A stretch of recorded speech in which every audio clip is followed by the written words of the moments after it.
భక్తులందరికీ నమస్కారం అండి. ఎలా ఉన్నారు? బాగున్నారా?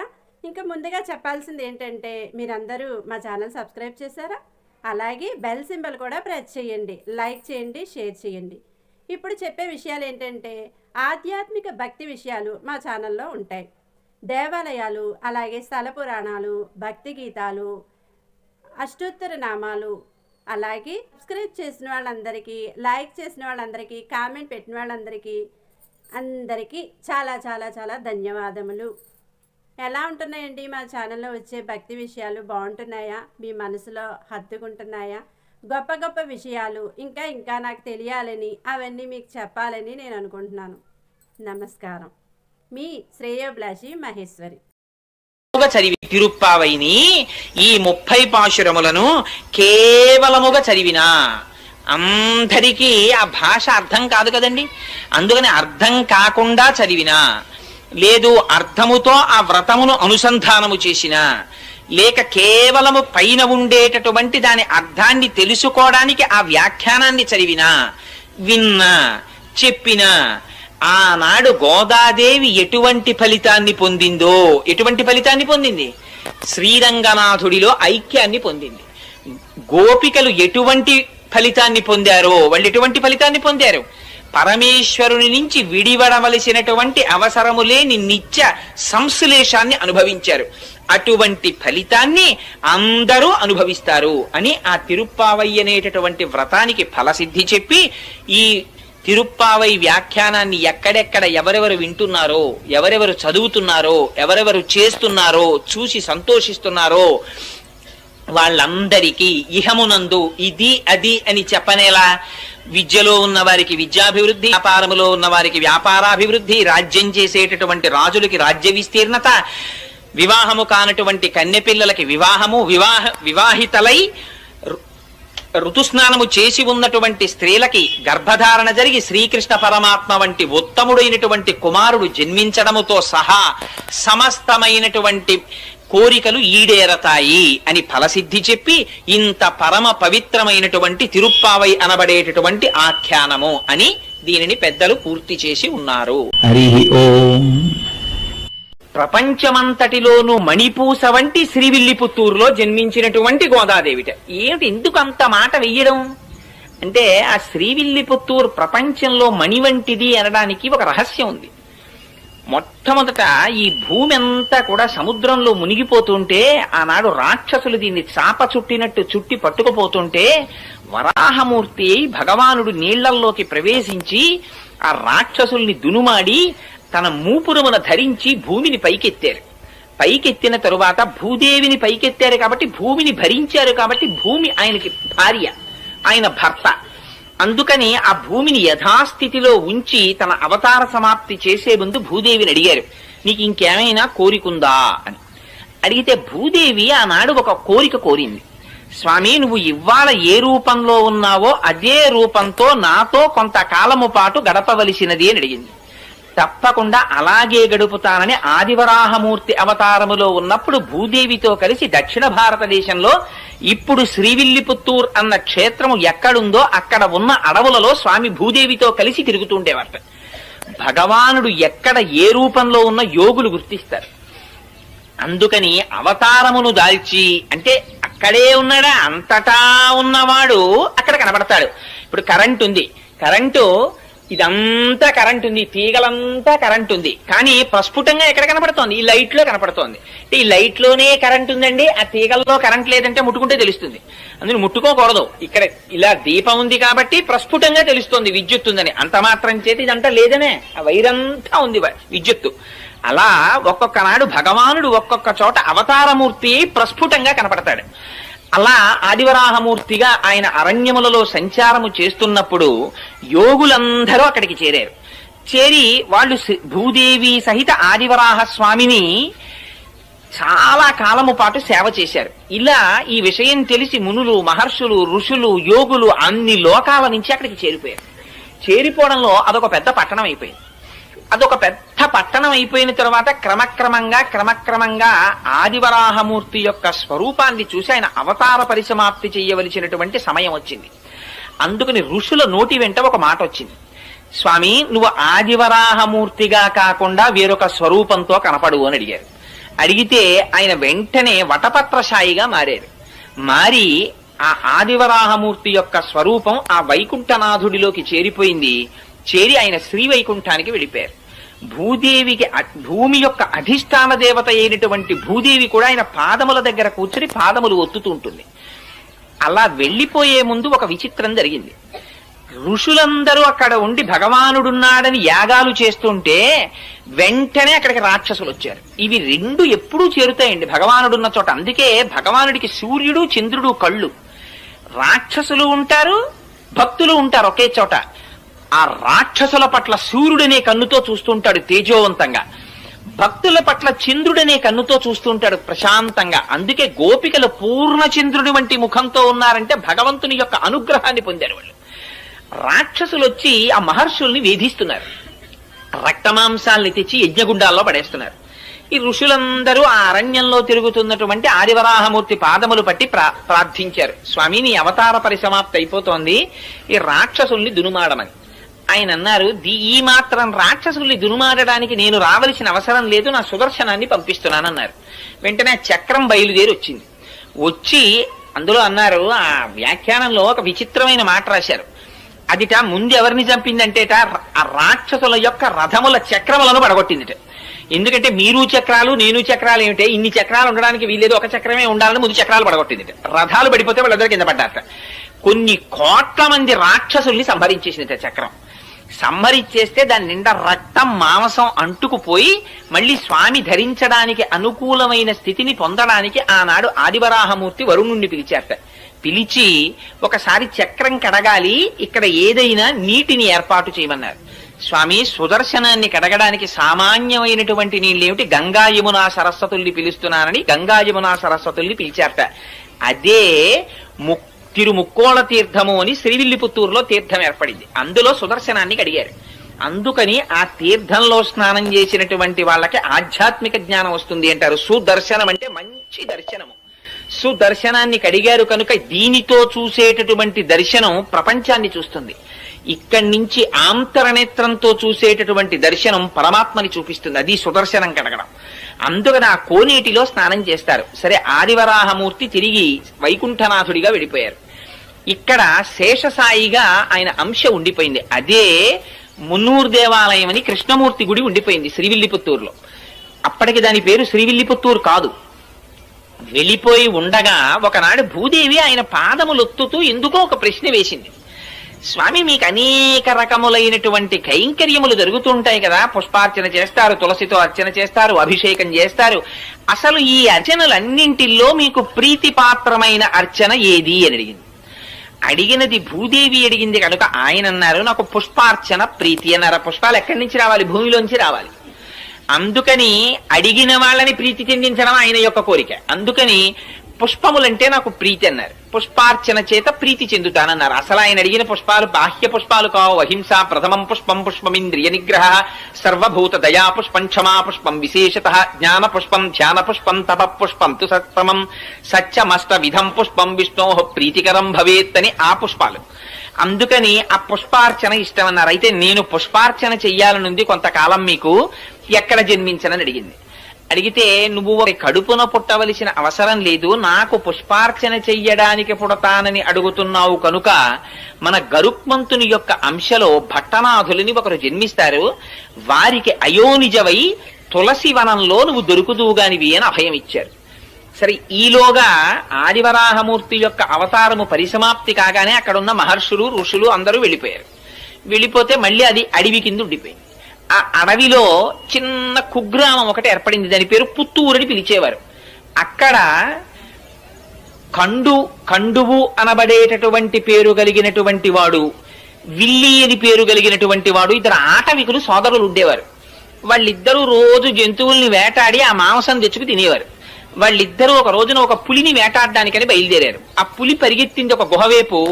అటువేపుగా ఈ విల్లి అన్నవాడు పరిగెత్తాడు, కండు అన్నవాడు పరిగెత్తాడు. ఈ వెళ్ళినటువంటి పులి మీద ఆ కండు అన్నవాడు బాణం వేశాడు. దెబ్బతిన్న పులి ఎటో నక్కింది. దానికోసం విల్లి వెతుకుతున్నాడు, కండువు వెతుకుతున్నాడు. ఆ దెబ్బతిన్న పులి పొంచి ఉండి ఒక్కసారి కండువు మీద పడి వాడి మెడ కొరికి చంపేసింది. చంపి గుహలోకి పారిపోయింది. ఈ విల్లి ఆ చనిపోయినటువంటి కండువు శరీరం మీద పడి ఏడుస్తున్నాడు. అయ్యో నువ్వు పులి చేతిలో మరణించావని. అక్కడే ఉంది ఆలయం, అందులో ఉన్నారు స్వామి. వీడి ఏడుపు విని బాధ చెంది ఆయన బయటికి వచ్చారు. ఒక ముసలి బ్రాహ్మణ రూపంలో వచ్చి, ఏమయ్యా నీ తమ్ముడి గురించి అంత విలపిస్తున్నావు, నీ తమ్ముణ్ణి బ్రతికిస్తాను, ఈ ఆలయం ఒక చిన్న గుడి కడతావా అని అడిగారు. అంటే భగవానుడు రాబోయేటటువంటి విషయాల్ని ఉద్ధరించడానికి ఇప్పటి నుంచే ఆయనకు ఒక ప్రణాళిక ఉంటుంది. అందుకని గుడి కడతావా అన్నారు. అంటే ఆయన అన్నాడు తొందరలో అలాగే కడతాను, కానీ ముందు నా తమ్ముడిని బతికిస్తే కడతానన్నాడు. నువ్వు కట్టు తమ్ముడిని బతికిస్తానన్నారు. కాదు ముందు తమ్ముడిని బతికించు నేను కడతానన్నారు. సంకల్పం చేస్తే ఎంతసేపు అండి, ఆ పిల్లాడు ఆయన బతికాడు. ఇప్పుడు గుడి కట్టన్నారు. అప్పుడు అన్నాడు, అయ్యో మా తమ్ముడి కోసం అన్నాను కానీ గుడి కట్టడానికి డబ్బులు ఉండాలి, వేటగాడిని నా దగ్గర డబ్బు ఎక్కడుంది అన్నాడు. ఆయన అన్నారు, గుహలో పులి దూరింది కదా, లోపలికి వెళ్ళి పులిని చంపు, ఆ గుహలో నిధులున్నాయి, ఆ నిధి పట్టుకొచ్చి గుడి కట్టన్నారు. అంటే ఈ విల్లి అనేటటువంటి వాడు ఆ గుహలో దూరి పులిని చంపి నిధిని తెచ్చి గుడి కట్టాడు. అది పుత్తూరు అనబడేటటువంటి కుగ్రామం విల్లి అనేటటువంటి వాడి చేత దేవాలయ నిర్మాణం భగవంతుని పనుకున జరిగింది కాబట్టి విల్లిపుత్తూరైంది. ఆ విల్లిపుత్తూరుకి గరుడుని యొక్క అంశలో భట్టనాథులు వచ్చారు. ఆ భట్టనాథులే పెరియాళ్వార్. ఆ పెరియాళ్వార్ ఒకనాడు పుష్పవాటిక పెంచుతుండగా తులసివనంలో భూదేవి యొక్క అంశలో ఆ గోదాదేవి ఆవిర్భవించింది. ఆవిర్భవిస్తే ఆ పిల్లని చూశారు ఆయన. అయ్యో చిన్న పిల్ల ఈ పొదలో దొరికింది అని ఆయనకి ఏది పూల మొక్కలలో దొరికినా అది కూడా పువ్వే. అందుకని పట్టుకెళ్లి కృష్ణుడు గుళ్ళో పెట్టేశారు. పెట్టేస్తే అశరీరవాణి పలికింది. పైగా అక్కడ ఉన్న భక్తులలో ఒకరి మీదకి ఆవహించి ఆనాడు శ్రీ మహావిష్ణువు మాట్లాడారు. నా అనుగ్రహవశం చేత అయోనిజగా జన్మించింది ఆవిడ భూదేవి అంశ, కన్న తండ్రిలా నువ్వు పాలించన్నాడు. సరే తీసుకొచ్చారు, భార్యకి ఇచ్చారు. ఆ పిల్ల పెరిగి పెద్దదవుతోంది, మంచి యవ్వనంలో ప్రవేశించింది. నువ్వు పుష్పవాటికకి రాకు, యవ్వనంలో ఉన్నావు కదా, బయట తిరగకూడదు, నువ్వు ఇంట్లో ఉండి పుష్పమాలలు కట్టు, నేను పువ్వులు తెస్తానన్నారు. సరే మీకు తెలిసి ఇంకా కథ. ఆయన పువ్వులు తెచ్చేవారు, ఈవిడ పువ్వులు కడుతుండేది. కట్టిన తరువాత తండ్రి గారు చూడకుండా ఆ పుష్పమాల తన మెడలో వేసుకుని జడలో పెట్టుకుని ఒకసారి నూతులో చూసుకుని ఒకసారి అద్దంలో చూసుకుని ఆ పుష్పమాల తీసి బుట్టలో పెట్టేది. ఈ పుష్పమాల పట్టుకుని ఆయన కృష్ణ పరమాత్మకు పట్టుకెళ్లేవారు. అర్చకులు ఆ పుష్పమాల అలంకారం చేద్దామని తీస్తే అందులో మామూలుగా పువ్వు కొండవలసినటువంటి వాసన కన్నా కూడా దివ్యమైన పరిమళం కనపడింది. ఇటు మల్లె పువ్వులా కాకుండా ఇంత పరిమళాలు వస్తున్నాయి ఏమిటి పువ్వులని, బహుశా ఇదంతా భట్టనాథుల యొక్క తపఫలితం అయి ఉంటుంది, ఆయనకున్న కైంకర్యనిష్ట అయి ఉంటుంది అనుకున్నారు. ఏమిటి ఇంత వాసన అని అర్చకులు మార్చి మార్చి ఆ పూలదండని చూస్తుంటే అందులో దీర్ఘకేశం కనపడింది. అంటే పొడుగాటి వెంట్రుక. ఆ పొడుగాటి వెంట్రుక చూసి ఇది స్త్రీలదే అని గుర్తించారు. స్త్రీల వెంట్రుక పూలదండలోకి ఎందుకు వచ్చింది? భట్టనాథులు వేరొక స్త్రీ అలంకరించుకున్న దండ పట్టుకురారు కదా, కానీ అడగడానికి ఆయన సామాన్యులు కారు, బాగుండదని దండను అలంకారం చేసేశారు. ఆ వెంట్రుకని తీసేసి అసలు అన్నింటిలోకి చాలా హీనమైనది ఏమిటంటే పూజా మందిరంలోకి కానీ పూజ చేసే పదార్థాల్లో కానీ వెంట్రుక రాకూడదు. అయ్యి బాబోయ్, మార్కండేయ పురాణంలో దానికి ఎంత శుద్ధి చెప్పారో ఆ వెంట్రుక వస్తే. అందుకని ఏమిటి వెంట్రుక ఉందని వెంట్రుక తీసేసి అలా ఇలా 3 నెలలు జరిగింది. జరిగితే ఇది చర్చ పెరిగిపోయింది అర్చకుల్లో. రోజు దీర్ఘకేశం వస్తోంది, భట్టనాథులు అలాంటి వాళ్ళు కారు, పైగా వెంట్రుకకి సువాసన ఉంటోంది, ఏమిటి విచిత్రం అని. సరే 3 నెలలు అయిపోయిన తరువాత ఒక రోజున మళ్ళీ అటువంటి పుష్పమాల వచ్చింది. వచ్చేటప్పటికి వాళ్ళు ఇంకా ఉండబట్టలేక భట్టనాథుల్ని పిలిచి అడిగారు, ఇలా 3 నెలల నుంచి వస్తున్నాయి పూలదండలు, నిజం చెప్పండి, ప్రతిరోజు వెంట్రుకలు ఉంటున్నాయి, ఎవరు అలంకరించి తెస్తున్నారని. మహాప్రభో, నాది పొరపాటు, నేను ఎప్పుడు ఎవరు అలంకరించినవి తేలేదు, ఈ పుష్పవాటికని పుష్పాలంకృతిని నమ్ముకుని బతుకుతున్న వాడిని నన్ను నమ్మండని ఆయన పుష్పమాలని వెనక్కి తీసుకెళ్లిపోయారు. ఆ రోజున తీసుకెళ్లిపోయి ఎవరు అలంకరించుకుంటున్నారు అని కొంచెం ఆలోచించి చూస్తే తన కూతురే అలంకరించుకుంటారు.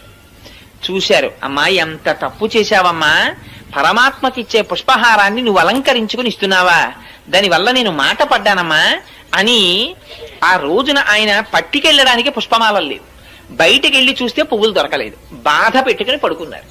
ఆ రాత్రి ఆయనకి కృష్ణ పరమాత్మ కల్లోకి వచ్చారు. నాకు చాలా ప్రీతి నీ కూతురు అలంకరించుకున్న పుష్పమాలయే, ఆవిడ భూదేవి అంశ, వచ్చిందే ఆ కైంకర్యానికి వచ్చింది, మీ అమ్మాయి అలంకరించుకున్న దండలు పట్టుకొచ్చి నాకు అలంకారం చేయమన్నారు. అంటే భట్టనాథులు అన్నారు, ఈ మాట నాకు చెప్తే సరిపోతుందా, అర్చకులకు కూడా చెప్పండి అన్నారు. అంటే ఆయన మళ్ళీ అర్చకులకి అశరీరవాణిగా పలికి వినిపించారు. అప్పటి నుంచి అందుకని మాలని ధరించి ముక్త విడిచిపెట్టి దా ఇచ్చినది కాబట్టి ఆవిడికి ఆముక్త మాల్యద అని పేరొచ్చింది. ఆ పుష్పహారాన్ని పట్టుకొచ్చి స్వామికి అలంకారం చేసేవారు. సరే కొన్నాళ్ళు పోయిన తరువాత భట్టనాథులు అడిగారు, అనగా పెరియాళ్వార్ విష్ణు చిత్తులు, అమ్మ నీకు యవ్వనం వచ్చింది కదా, వివాహం చెయ్యాలి కదా, ఎవరిని వివాహం చేసుకుంటావు అని అడిగారు. అడిగితే ఆవిడంది, తాను వేసుకున్నటువంటి మాలని మార్చి వేసుకునేటటువంటి అధికారం భార్యాభర్తలకే కదా ఉంది. మనం ఒక పని చేస్తుంటాం సాధారణంగా, వివాహంలో కానీ ఎందులోనన్నా దండలు వేయించే సాంప్రదాయం ఉంటుంది. అందులో సాధారణంగా ఇద్దరికి చెరుకోదండ ఇచ్చి ఆ దండలు వాళ్ళ మెళ్ళో వీళ్ల మెళ్ళో వేయిస్తారు. అది కాదు అసలు. భార్యాభర్తల సంబంధం అంటే ఏమిటంటే, భర్త చేతితో దండ పట్టుకుని భార్య మెడలో వేస్తాడు, భార్య చేతితో దండ పట్టుకుని భర్త మెడలో వేస్తుంది. వేసిన తరువాత భార్య తన మెడలో దండ తీసి భర్త మెడలో వేస్తుంది, భర్త తన మెడలో దండ తీసి భార్య మెడలో వేస్తాడు. అలా పక్క పక్కన కూర్చుని దండలు మార్చుకుంటే వాళ్ళు భార్యాభర్తలని గుర్తు. అలా నేను ధరించిన మాల తీసి ఇస్తే ఆయన వేసుకున్నాడు, అందుకని ఆయనే పతి. అందుకని ఇంకా వేరుగా చెప్పక్కర్లేదు. అందుకని నేను శ్రీ మహావిష్ణువుని వివాహం చేసుకుంటాను. అమ్మో ఎంత గొప్ప కోరిక కోరావమ్మా, శ్రీ మహావిష్ణువుని వివాహం చేసుకుంటావా? కానీ మరి శ్రీ మహావిష్ణువు అంటే చాలా మూర్తులుగా ఉన్నారు, ఇందులో నువ్వే మూర్తిని చేసుకుంటావన్నారు ఆయన. అంటే ఆవిడంది, ఎన్ని రకాలుగా ఉంటాడు అంటే నాన్నగారు చెప్పండి అంది. అంటే ఆయన ఏదో 105 దివ్య దేశాల్లో శ్రీ మహావిష్ణువు ఎలా ఉంటారో ఆ మూర్తులన్నీ వర్ణించారట. వర్ణిస్తే అందుట నాన్నగారు వింటుంటే ఒక్కొక్క శ్లోకం మీరు ఒక్కొక్క క్షేత్రంలో ఉన్న మూర్తుల గురించి చెప్తున్నారు, ఇవన్నీ వింటుంటే అబ్బో ఏ మూర్తికి ఆ మూర్తి గొప్ప అనిపిస్తోంది. అలా ఏం తెలుస్తుందండి వింటే? అబ్బా అమ్మాయి తెల్లగా ఉంటాడమ్మా, అమెరికాలో ఉంటాడమ్మా, బూట్లు వేసుకుంటాడమ్మా, కోట్ వేసుకుంటాడమ్మా, పుట్టుమచ్చ ఉండదమ్మా మొహం మీద, చంద్రబింబమమ్మా, బలానా కుటుంబరావు గారు అబ్బాయి, బలానా కోటేశ్వరరావు అబ్బాయి ఇలాగమ్మా అని చెప్తుంటే అందరి పెళ్లి కొడుకులు అలా ఉన్నారు, ఒకసారి పిలవండి చూస్తానంది ఆవిడ. అంటే అందుకనిట ఆయన పెరియాళ్వారని పిలిచింది. ఆయన అక్కడ కూర్చుని పర్ణశాలలో ఒక్కొక్క శ్లోకం చదివారట 105 క్షేత్రాల్లో ఉన్న స్వాముల్ని. వాళ్ళందరూ వచ్చి అక్కడ నిలబడ్డారు. ఇది ఆయన శక్తి. 105 మూర్తుల్ని తీసుకొచ్చి నించోపెట్టారు. నించోపెట్టి నీకెవరిని చేసుకుంటావమ్మా అని అడిగారు. అడిగితే శ్రీరంగంలో ఉన్న రంగనాథుడు ఆవిడికి బాగా నచ్చాడు. ఈయన్ని చేసుకుంటాను నాన్నగారు అందిట. అంటే మిగిలిన వాళ్ళని ఏమనుకోకండి స్వామి, మా అమ్మాయి ఈయన్ని మెచ్చుకుందంటే, అయ్యో ప్రతిబింబంలాగా నేనే కదయా 105 మూర్తులుగా ఉన్నది, ఏకస్వమేవ బహుధా భవభాసిలోకే, ఆయనే కదా ఉన్న ఒక్క ఆత్మేగా ఇన్ని రకాలుగా కనపడాలి అని ఆ స్వామి రంగనాథుడు చేసుకుంటానన్నారు. మిగిలిన వాళ్ళందరూ వెళ్ళిపోయారు, మిగిలిన మూర్తులు. పాపం ఈ రంగనాథుడిని చేసుకుంటానని ఆవిడ మురిసిపోతోంది. అదిగో వ్యాఖ్యానంలో రాశారు, ఆ స్వామి ఒకనాటి రాత్రి గోదాదేవి దగ్గరికి వచ్చి ఆవిడతో భోగం అనుభవించారు. అంటే ఆవిడ బ్రహ్మానందమును అనుభవించింది. ఆనాడు ఆండాళ్ తల్లికి వరం ఇచ్చారట, నువ్వు ఏ పరమాత్మని కోరి ఇంత తపస్సు చేశావో అటువంటి నిన్ను నేను ఆనందాన్ని పొందినటువంటి రోజు, నువ్వు బ్రహ్మానందమును పొందిన రోజు కనుక, భోగం అనుభవించిన రోజు కనుక ఇది ఉత్తరోత్తర భోగి అని పిలవబడుతుంది అని చెప్పారట. అందుకని భోగి పండగ. అందుకని అదిగో ఆ భోగం అనుభవించి స్వామి వెళ్ళిపోయారు. చాలా కాలం అయిపోయింది, ఆయన రాలేదు. ఈవిడ బెంగ పెట్టేసుకుంటోంది, అవతల కళ్యాణం జరగలేదు. ఎలాగా అని బెంగ పెట్టుకుని ఉండిపోయి ఈవిడ చాలా విరహతాపమును అనుభవిస్తూ ఆఖరికి అబ్బో విశేషమైనటువంటి వృత్తాంతం రాశారు. ఓ పరిచారికని పంపించేటప్పటికి శ్రీరంగంలో శృంగార మండపంలో వసంతం ఆడుతున్నాడు ఆయన రంగనాథుడు. అప్పుడు ఈవిడ తన యొక్క భక్తి ప్రపత్తుల చేత యోగ మార్గంలో వెళ్ళింది ఆయన దగ్గరికి. వెళ్ళి, స్వామి నీ గురించి ఆండాళ్ తల్లి అలమటించిపోతోంది, రావలసింది అంటే తన మెడలో పుష్పహారాన్ని చేతి ఉంగరాన్ని ఇచ్చి పంపించారు స్వామి. ఆ ఇచ్చిన తరువాత కొంతకాలం అయిన తర్వాత తన దగ్గర ఉన్నటువంటి అర్చకులకి, ఆలయ అధికారులకి స్వప్నంలో కనపడి చెప్పారు. ఇవి జరుగుతుంటాయండి యథార్థంగా. అన్నవరం సత్యనారాయణ స్వామి వారు వెలిసే ముందు అనువంశిక ధర్మకర్తకి ఆయన స్నేహితుడు ప్రకాశరావు గారికి ఒకే రోజు రాత్రి కల్లోకి వచ్చి చెప్పారు, నేను అంకోల వృక్షం కింద ఉన్నాను, నన్ను పైకి తీసి ప్రతిష్ఠ చెయ్యండి అని. ఎప్పుడో కాదు, ఈ మధ్య అప్పుడే అన్నవరంలో ప్రతిష్ఠ జరిగింది. అందుకని అలా కలలో కనపడి చెప్తే ఆలయ అధికారులకి ఏమని చెప్పారంటే, మీరు నా కోసం వజ్రవైఢూర్య సహితమైనటువంటి పల్లకీని ఎలా పంపిస్తారో అలా గోదాదేవికి పంపించండి. పంపిస్తే ఆవిడ పల్లకి ఎక్కి వస్తుంది. వచ్చిన తరువాత నేను ఆవిడ్ని కళ్యాణం చేసుకుంటానని చెప్పారు. అలా కళ్యాణం చేసుకుంటానని రంగనాథుడు పలికినటువంటి మాట మేరకి పల్లకిని ఆ ఛత్రాన్ని చామరాన్ని అన్నిటినీ తీసుకుని విష్ణుచిత్తుడి ఇంటికి వెళ్ళారు. వెడితే విష్ణుచిత్తుల వారు ఆ రాజుగారికి కబురు చేశారు. అంతకుముందు పరతత్వ నిర్ణయంలో రాజ్యసభలో పాల్గొన్నారు కనుక రాజు తన పరివారం అంతటితో వచ్చాడు. ఓహో పెద్ద వేడుక కింద ఊరిరిగింపు ఒకటి బయలుదేరి శ్రీరంగం చేరుకున్నారు. చేరుకున్న తర్వాత ఉత్సవమూర్తితో కలిపి అమ్మవారికి వివాహం చేశారు. చేసిన తరువాతట స్పష్టంగా రాశారు. 4 వ్యాఖ్యానాలు ఉన్నాయి గోదాదేవి కళ్యాణం గురించి. 4 అన్నింటిలో ఆవిడ అంతర్ధానం అయినట్టు రాశారు. కానీ నమ్మాళ్ళవారి దగ్గరికి వెళ్ళినట్టు ఒక చోట 4 4 రకాలు ఈ వివాహం జరిగింది. అందులో పెద్దలు చాలా మంది అంగీకరించినటువంటిది. అందులో వైష్ణవులలో పెద్ద పెద్ద పండితులు సాధికారికంగా అంగీకరించి రాసిన వ్యాఖ్యానాన్ని మాత్రమే నేను విజ్ఞాపన చేస్తున్నాను. అందుకని ఆ తల్లికి ఉత్సవమూర్తితో వివాహం జరిగిన తర్వాత, ఉత్సవమూర్తి అంటే ఒక చోట ఉండదు కదా, మూల విరాట్ లాగా ఉత్సవమూర్తి బయటికి వస్తారు ఊరేగింపుకి. మూల విరాట్ ఎప్పుడు ఆలయంలో ఉంటారు. అందుకని ఆ ఉత్సవమూర్తి తర్వాత సేవకి వెళ్ళిపోయారు. అంటే పొద్దున్నే తిరుమలలో చూడండి కళ్యాణానికి వస్తాయి మూర్తులు. కళ్యాణానికి ఏమిటి, సోమవారం అయితే ఏదో ఒక అర్చన ఉంటుంది, దానికి వస్తారు. మంగళవారం అయితే ఒక సేవ, బుధవారం అయితే సహస్రకలశాభిషేకం, గురువారం అయితే తిరుప్పావడ, శుక్రవారం అయితే పూరాభిషేకం, ఇలా రకరకాలు నిత్య కళ్యాణోత్సవానికి వస్తాయి. ముందు వచ్చి కళ్యాణం జరిగిపోతుంది. కళ్యాణం అయిపోయిన తర్వాత ఊంజల్ సేవకి అద్దాల మండపంలో కెడతాయి. ఊంజల్ సేవ అయిపోయిన తర్వాత రంగనాయకుల మండపంలో వసంతోత్సవానికి వస్తాయి. రంగనాయకుల మండపంలో వసంతోత్సవం అయిపోయిన తర్వాత ఆ రోజు జరగవలసిన ఆర్జిత బ్రహ్మోత్సవానికి వస్తాయి. ఆర్జిత బ్రహ్మోత్సవం అయిపోయిన తర్వాత ఇవే ఉత్సవ విగ్రహాలు బయటికి వస్తాయి. బయటికి వచ్చి స్వామి తన ఉభయనాంచారులతో కలిసి సహస్రదీపాలంకార మండపంలో ఉయ్యాల లూగుతారు. ఉయ్యాల లూగిన తర్వాత ఇదే ఉత్సవమూర్తులు మళ్ళీ లోపలికెడతాయి. ఇంతగా ఆ ఉత్సవమూర్తులు తిరుగుతాయి. మూల విరాట్ లోపల ఉండిపోతారు. ఆవిడ అనుకుందిట, ఏమిటి ఉత్సవమూర్తి ఇలా తిరుగుతున్నారు, ఎప్పుడూ కదలకుండా నాతో కలిసి ఉండిపోయే మూర్తి నాకు కావాలని తండ్రి గారితో కలిసి ప్రదక్షిణం చేసి మూల విరాట్ దగ్గరికి వెళ్లి తన చేతితో నీరాజనమిచ్చి శేషపాన్పున ఎక్కి రంగనాథుడి దగ్గర పాదముల దగ్గర కూర్చుని అంతర్ధానం అయిపోయింది. అలా రంగనాథుణ్ణి అందరూ చూస్తుండగా పొందింది. 30 పాశురములను విజ్ఞాపన చేసి ప్రతిరోజు పాశురాన్ని ఒక పూజ కింద చేసేది ఆవిడ. పార్వతీదేవిని అర్చించిన తరువాత ఆ పాశురాల్ని చదివినట్టుగా వ్యాఖ్యానాల్లో రాశారు. ఎందుచేత అంటే కాత్యాయని వ్రతాన్ని గురించి విన్న తరువాత తిరుప్పావై చేసింది గోదాదేవి. అందుచేత అదిగో అలా చేసి రంగనాథుడి యొక్క భోగమును అనుభవించి మళ్ళీ భూదేవి అంశగా ఆయన పాదములను చేరిపోయినటువంటి మహాతల్లి గోదాదేవి. అటువంటి గోదాదేవి అటువంటి భూమండలములో మణిపూస వంటి శ్రీవిల్లిపుత్తూరు అన్నారు. కారణం ఏమిటంటే అసలు భూమండలాన్ని పైకి తీసుకురాగానే తీసుకొచ్చిన ఆదివరాహమూర్తి తిరిగి ఇప్పటికి వస్తుందండి. ఊరే పెద్ద పెద్ద తిథులలో శ్రీవిల్లిపుత్తూరు నుంచి మాల వస్తుందో నాని. నేను తిరుమలలో ఏదో ఒక చాలా సేవలు పరమాత్మ చేయించాడు కాబట్టి నాకు ఆ సేవ జ్ఞాపకం లేదు. కానీ ఒక సేవ జరుగుతుండగా శ్రీవిల్లిపుత్తూరు నుంచి మాల వస్తుందన్నారంటే నేను ఆ మాల కోసం అక్కడ నిలబడి ఎదురు చూసి దర్శనం చేశాను. శ్రీవిల్లిపుత్తూరు నుంచి తీసుకొస్తారు. ముందు రోజు శ్రీవిల్లిపుత్తూరులో అమ్మవారికి అలంకారం చేసి మరునాడు ఉదయం తీసేసిన మాలని ప్రత్యేక వాహనంలో తీసుకొస్తారు. తిరుమల తీసుకొచ్చి అలంకారం చేస్తారు స్వామికి ఇప్పటికీ తిరుమలలో. ఇవన్నీ వెళ్ళి పూలబావిలో వేస్తారు. ఒక్క వెంకటాచలంలో మాత్రం స్వామికి అలంకారం చేసిన పుష్పాలని చేతిలో పెట్టరు ప్రసాదంగా. పూలబావి అని వేరే ఉంది, అందులో వేసేస్తారు. మళ్ళీ అదంతా వేరు వృత్తాంతం అనుకోండి. ఎందుకు అలా చేస్తారు అంటే ఇప్పుడు అవన్నీ మనకి ఎందుకు కానండి, ఎప్పుడైనా వెంకటాచలం గురించి చెప్పుకున్నప్పుడు చెప్పుకుందాం. అందుకని అదిగో అటువంటి స్థితి కనుక ఆ గోదాదేవి ఉన్నటువంటి ప్రాంతం భూమండలంలో మణిపూస. ఆ విల్లిపుత్తూర్ శ్రీ సంబంధంగా అమ్మవారు వచ్చింది కనుక శ్రీవిల్లిపుత్తూరు అయింది. అక్కడ సాక్షాత్ అమ్మవారు వెలిసింది. ఆదివరాహమూర్తి యొక్క అంశయైన వటపత్రశాయి వెలిశారు. అక్కడ మహాభక్తుడైన పెరియాళ్వారు వెలిశారు. ఇన్ని ప్రత్యేకతలు ఉండడం చేత అన్నిటిని మించి సుదర్శనాన్ని కడిగినటువంటి పరమ పావనమైన కోనేరు వెలిసింది. అందుకని ఇన్నున్నాయి కాబట్టి అది భూమండలమునకు మణిపూస అయిన శ్రీవిల్లిపుత్తూర్.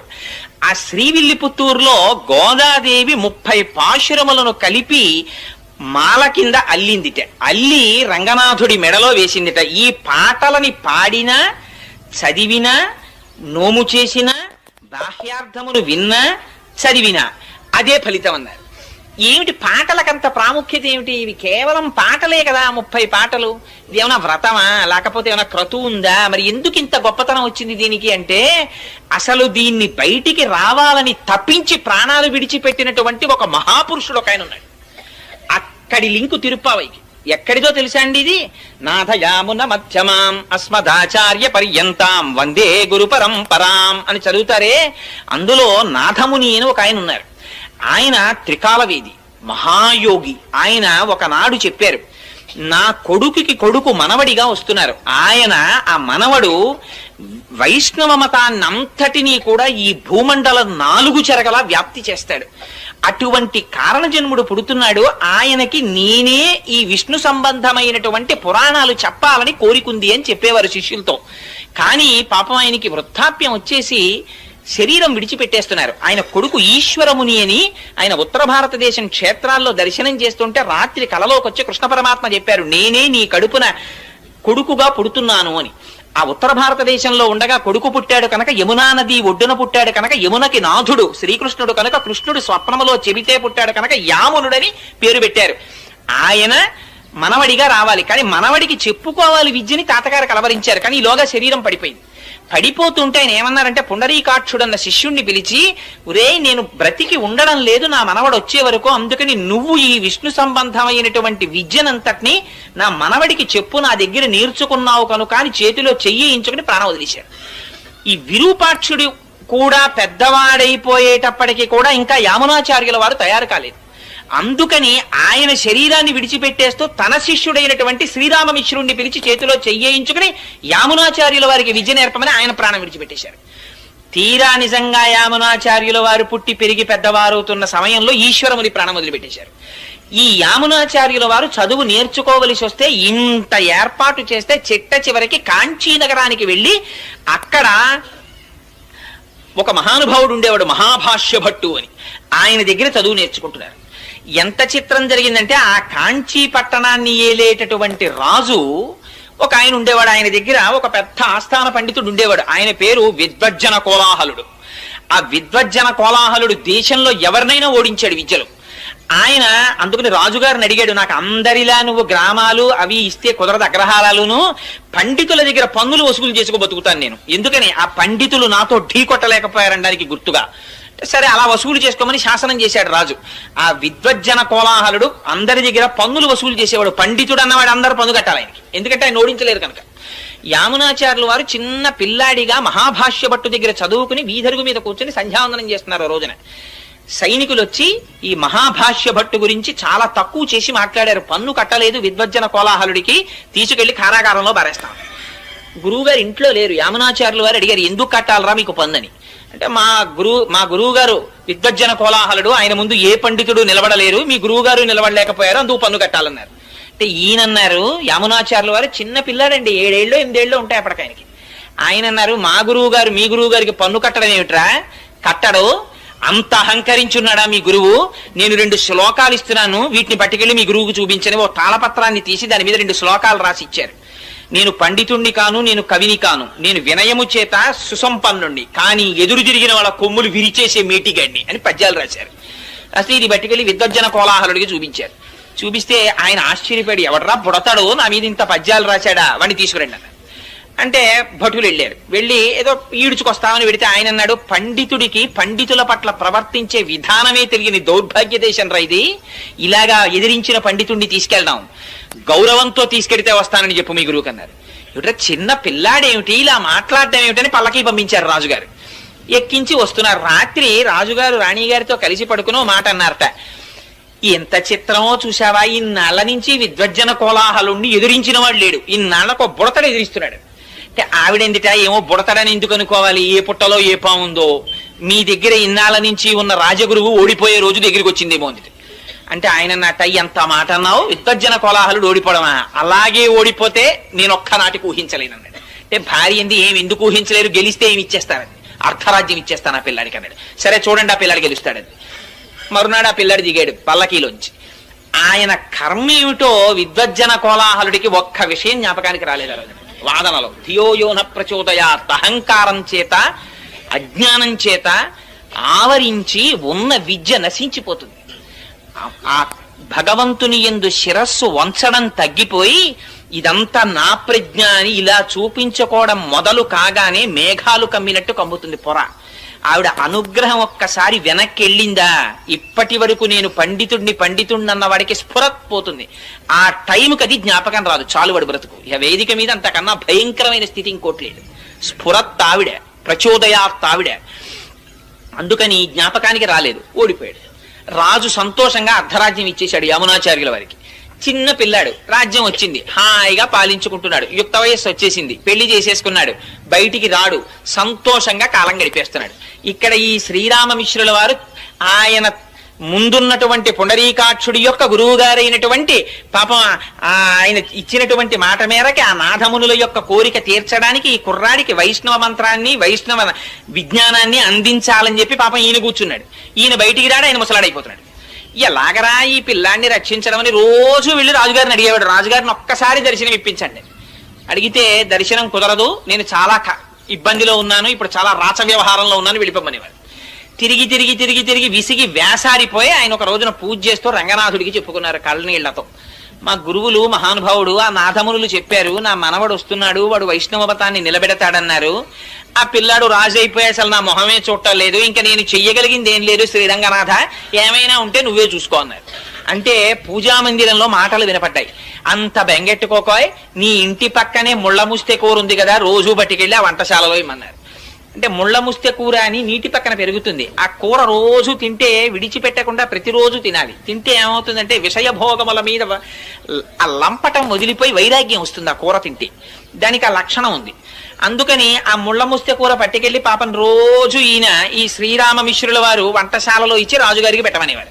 ఆ వంటవాడిని ఏదో మంచి చేసుకుంటే ఆయన వండేవాడు, విస్తట్లో వేశాడు కదా. రాజశాసనం ఏమిటంటే వడ్డించేటప్పుడు వంటవాడు రాజుతో మాట్లాడకూడదు. అందుకని ఈయన వడ్డించడమే అంతే, పులుసో అంటే వేయడమే, అంతేగాని పులుసు బాగుందా అని అడగకూడదు. అందుకని ఆయన వడ్డించేవాడు, ఈయన తింటుండేవాడు. ఎక్కడిది ఈ కూరని ఆయన అడిగేవాడు కాదు. పాపం ఎవరో పట్టుకొచ్చారని ఈయన చెప్పేవాడు కాదు, తలగా ఎగిరిపోతుంది, ఆయన వెళ్ళిపోయేవాడు. ఇలా కొన్ని నెలలు అయిపోయింది. కానీ ఆయనకి వైరాగ్యం ప్రారంభమైంది ఆ ముస్తె కూర తిని. కానీ పాపం రోజు వచ్చి అడుగుతూ ఉండేవాడు ఈ శ్రీరామమిశ్రుడు, ఏమయ్యా ఏమైనా అడిగాడా నా గురించి, ఎవరు తెచ్చారు ఈ కూరని ఏమైనా అడిగాడా అని. తిని వెళ్ళిపోయాడు ఆయన అనేవాడు. ఆఖరికి ఓ రోజు ఇంటికి ఎడుతుంటే వర్షం పడింది, చలేసింది, జ్వరం వచ్చింది, ఇంట్లో పడిపోయాడు. 10 రోజులు అయిపోయింది, ముసలాయన అయిపోయాడు. ఎన్నాళ్ళు ముళ్ళ ముస్త కూర పెడితే మారుతాడు రాయన, నా వల్ల కాదు రంగనాథ, ఇంకా నేను చెయ్యగలిగింది లేదు అన్నాడు. ఆ రోజున రాజుగారు భోజనం చేస్తూ వంటవాడిని పిలిచి రోజు ఒక ఆకుకూర పెట్టేవాడివి పెట్టలేదే అన్నాడు. అంటే వంటవాడు అన్నాడు, మహాప్రభో మాట్లాడితే తలకాయ పోతుందని నేను చెప్పలేదు, కానీ ఎవరో వృద్ధుడైన వైష్ణవుడు ప్రతిరోజు ఈ ఆకుకూర తెస్తాడు, మీకు పెట్టమన్నాడు, పెడుతున్నాను. ఎందుచేతనో ఒక 10 రోజుల నుంచి ఆయన రావట్లేదు, ఆయన మీ దర్శనానికి కొన్ని 100 మార్లు ప్రయత్నించారు, మీరు దర్శనం ఇవ్వలేదు అన్నాడు. అరే అలాగా, ఒక వైష్ణవుడు వృద్ధుడు నా కోసం ఆకుకూర తెస్తున్నాడు ఆ రోజు, ఈ మాట నీకు కనపడితే నా దర్శనానికి పంపించన్నాడు అని వెళ్ళిపోయాడు రాజు. ఈయన ఇంకా విసిగెత్తిపోయి వెళ్ళడం మానేశారు. ఇంకా చిట్ట చివరి ప్రయత్నం, రంగనాథ ఇక నేను వెళ్ళను సుమా, నా మీద నువ్వు ఆశెట్టుకోవద్దు, ఇవాళ ఒక్కరోజు పట్టుకెడుతున్నాను కూరని. ఓ రోజున మెల్లిగా వణుకుతూ పాపం ఆ కూర పట్టుకుని వెళ్ళారు. వెడితే వంటవాడు గభాలను కౌగిలించుకుని, మహానుభావ మీ గురించే చూస్తున్నాను, రాజుగారు అడిగారు దర్శనం చేయండి అన్నాడు. రాజుగారి దగ్గరికి ప్రవేశపెట్టారు. రాజుగారు ఆయనని చూడగానే ఆయన దివ్యమైన తేజస్సు చూసి సింహాసనంలోంచి లేచి కాళ్ళ మీద పడ్డాడు. పడి నా కోసం ఎందుకు తెచ్చారు ఈ ముళ్ళ ముస్తె కూర ఇన్నాళ్ళ నుంచి అని అడిగాడు. అడిగితే ఏమీ లేదండి, మీ తాత ముత్తాతలు పెద్ద నిధి ఒకటి సంపాదించి పెట్టారు, దాన్ని మీకు ఇమ్మన్నారు, ఎలాగో అలా మీ దర్శనం అయితే ఆ నిధి మీకు అప్పచెప్పేద్దాం, పెద్దవాడిని అయిపోతున్నాను కదా అని మిమ్మల్ని అడుగుదామని ఏదో ఒక అనుబంధం పెట్టుకోవడానికి కూర తెచ్చాను అంటే రాజు అన్నాడు, అయ్యో దానికి ఉంది, ఇప్పుడే సైన్యంతో వచ్చేసి అని తెచ్చేసుకుంటాను, ఎక్కడుంది చెప్పండి అన్నాడు. అంటే అబ్బాయి అలా కుదరదు రాజా, దానికి ఒక చిన్న షరత్ ఒకటి ఉంది, కొంచెం మీరు భగవద్గీత 18 అధ్యాయాలు చదివేస్తే తీసుకెళ్లి మీకు ఆ నిధి ఇచ్చేస్తామన్నాడు. భగవద్గీత అప్పటికి ఆయనకి కూడా ఈ కూర తిని తిని తిని తిని తిని అసలు నేను ఎందుకు వచ్చానన్న వైరాగ్యం ప్రారంభమైంది. అందుకని ఆ భగవద్గీత ఎవరో మళ్ళీ నేను కొత్తగా పండితుడిని ఎక్కడ చూసుకుంటాను, మీరే చెప్పకూడదా రోజు అన్నాడు. అంతకన్నా భాగ్యమా మహానుభావ, నాథమునుల కోరిక తీరుతుందని ప్రతిరోజు వచ్చి 18 అధ్యాయాలు చెప్పాడు. పూర్ణమైన వైరాగ్యం వచ్చింది రాజుకి. ఇప్పుడు చూపిస్తారా నిధిని అని అడిగాడు. ఆ రోజు కోసమే ఎదురు చూస్తున్నాను మహారాజా, రెండని తీసుకెళ్లాడు శ్రీరంగానికి. తీసుకెళ్లి ఆ శ్రీరంగనాథుడు ఇలా పడుకుని దక్షిణ దిక్కికి చూస్తూ ఇలా పడుకుని ఉంటారు. ఆ పాదముల దగ్గర శ్రీదేవి భూదేవి ఉంటారు. ఆ శ్రీరంగనాథుడి పాదాలు చూపించి, ఇదే మీ తాత ముత్తాతలు మీకు ఇచ్చిన పెన్నిధి, ఈ పెన్నిధిని మళ్ళీ మీకప్పజెప్పాలని ఆ పాదములను కొలిచేటటువంటి వైష్ణవుల యొక్క భక్తి, ఆ సాహిత్యము, ఆ సంపద ఇవన్నీ నిలబెట్టేటట్టుగా మీరు ఒక గొప్ప ఆచార్యులు కావాలని మీ తాత అపేక్షించారు. కానీ మీరు రాచరికంలో పడిపోయారు అని చెప్పి శ్రీరంగనాథుడి పాదాలు చూపించి అది నిధి అని చెప్పారు. వెంటనే ఆయన ఏం చేశాడంటే తన కొడుక్కి పట్టాభిషేకం చేసేసి శ్రీరంగంలో పర్ణశాల నిర్మించుకొని 5 పుస్తకాలు రాశారు. రాసి దేశంలో ఎందరో పండితుల్ని ఓడించి వైష్ణవ మతాన్ని స్థాపించారు. ఆయన స్థాపించిన వారు 120 సంవత్సరాలు బ్రతికారు. యామునాచార్యుల వారు 120వ సంవత్సరంలో ఆయన శరీరాన్ని విడిచిపెట్టేసే ముందు రామానుజాచార్యుల వారికి కబురు చేశారు ఒకసారి రమ్మని. రామానుజాచార్యుల వారు కంచిలో ఉన్నారు ఆ సమయంలో. ఆయన శ్రీరంగం వచ్చేంత వరకు ప్రాణాలు నిలబెట్టుకోలేక యామునాచార్యుల వారు శరీరం విడిచిపెట్టేశారు. ఈయన పొద్దున్న శరీరం విడిచిపెట్టారు, మధ్యాహ్నానికి రామానుజాచార్యుల వారు వచ్చారు. వస్తే అరెరే ఆయన జీవించి ఉండగా దర్శనం చేయలేకపోయారని బెంగబెట్టుకుని బాధపడ్డారు.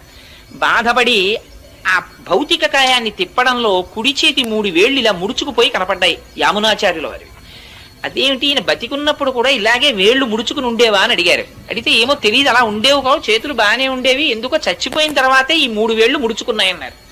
అప్పుడు రామానుజాచార్యుల వారు ఆలోచించి ఈయనకి ఏవో తీరని కోరికలు 3 ఉండిపోయాయి, అవి నాకు చెప్పాలనుకున్నారు, అందుకే నాకు కబురు చేశారని ఒక్కసారి అంతర్ముఖులై ధ్యానం చేసి 3 ప్రతిజ్ఞలు చేశారు. బ్రహ్మసూత్రాలకి వైష్ణవతత్వంగా నేను భాష్యం రాస్తాను, అది మీకు తీరని కోరికగా ఉండిపోయింది కాబట్టి నేను ఆ కోరిక తీరుస్తానన్నారు. ముడుచుకుపోయిన వేళ్లలో ఒక వేలు పైకి తెరుచుకుంది. అందుకని రామానుజులు శ్రీభాష్యం రాశారు. 2వ కోరిక, ఇంతకు పూర్వం ఆళ్వారులు గోదాదేవి వంటి వారు వ్రాసి పాడినటువంటి పాటలు జనసామాన్యంలో ప్రచారంలో లేవు. వాటిని నేను ప్రయత్నపూర్వకంగా ప్రచారం చేసి ఆ పాటలకి ఆ వ్రతాలకి ఒక స్థాయిని కల్పిస్తానని ప్రతిజ్ఞ చేశారు. 2వ వేలు తెరుచుకుంది.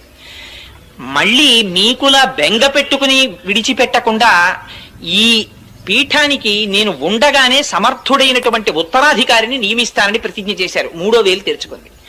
అందుకని ఆయన ఉండగానే పరాశర భట్టర్లను తీసుకొచ్చి ఉత్తరాధికారిగా నియమించారు. అదిగో రామానుజాచార్యుల వారు చేసినటువంటి ప్రతిజ్ఞని నిలబెట్టుకోవడానికి ఆనాడు గోదాదేవి చేసినటువంటి వ్రతానికి ప్రాచుర్యం కల్పించారు.